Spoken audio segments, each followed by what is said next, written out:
Tensions between Venezuela and the United States are ramping up after Trump posted a message this morning on Truth Social saying, quote, "To all airlines, pilots, drug dealers and human traffickers, please consider the airspace above and surrounding Venezuela, to be closed in its entirety." This comes after the South American country banned 6 international airlines, accusing them of, quote, state terrorism.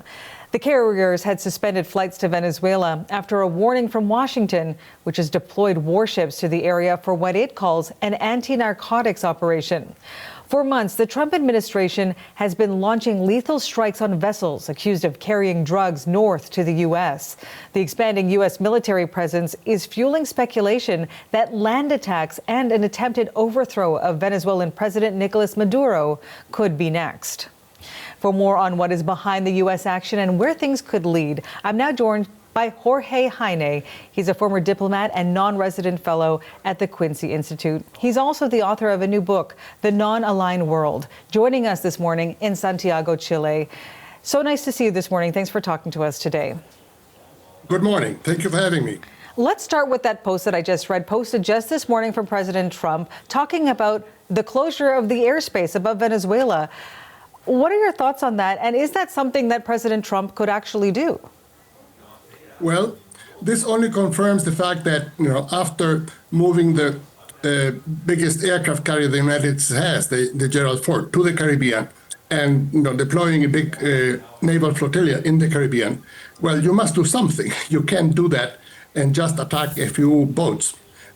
So my thought has always been that there would be some sort of land attack on Venezuela, and either through drones or missiles. And it seems to me that is what the Trump administration is now gearing up to do. But to say that the airspace in Venezuela as an American president is closed, what kind of authority does he have over that airspace in another country? Well, he has no authority. This is all illegal.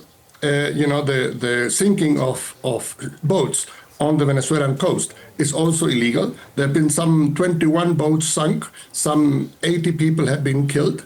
This is murder on the high seas, and it's needless to say, extremely worrisome and questionable. Trump has said that this campaign is about stopping drugs coming into the United States. What do you think it's all about?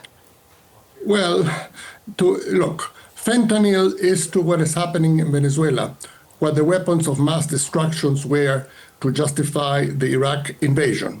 It's a hoax. There is no such thing. To attack Venezuela on the basis of fentanyl smuggling is the equivalent of attacking Mexico after Pearl Harbor.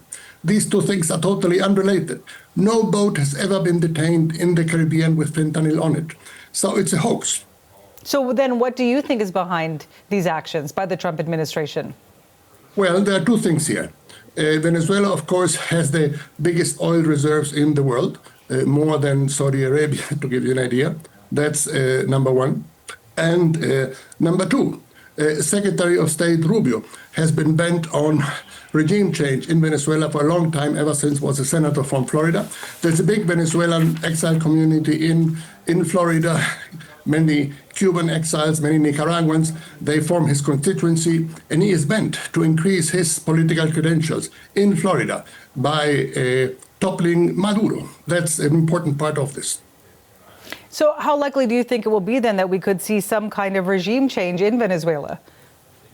Well, this is where the rubber hits the road, you see.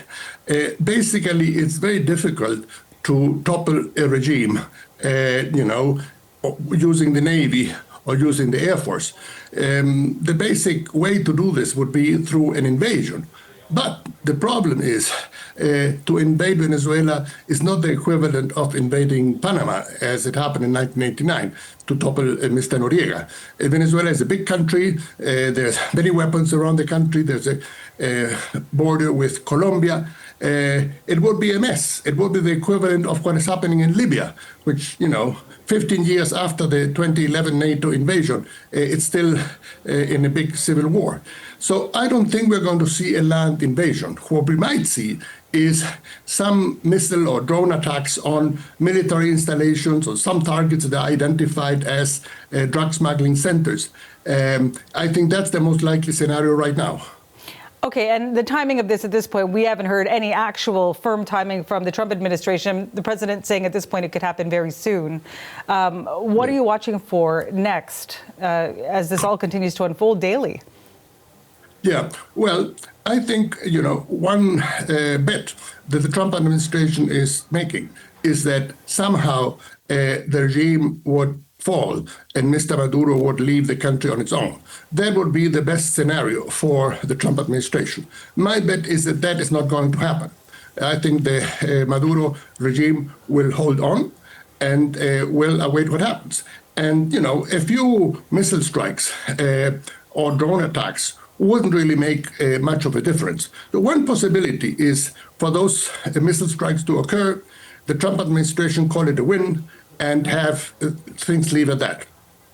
We only have about 30 seconds left, but if I could ask you very quickly, the impact of all of this and the deepening ties between Venezuela and other countries like China and India, where do you see that going? Well, there are some people who are trying to revive the Monroe Doctrine in a very paternalistic way, telling Latin American countries that it shouldn't relate with any countries outside the hemisphere and Europe. That, it seemed to me, in 2025, is a totally unsustainable proposition. For South America, to give you an idea, the biggest trading partner today is China. It's not the United States, it's not Europe. So the notion that South American countries would cut their ties with China or with India, for that matter, is an illusion. Jorge Heine, thank you so much for your time and for your insight this morning. Thank you.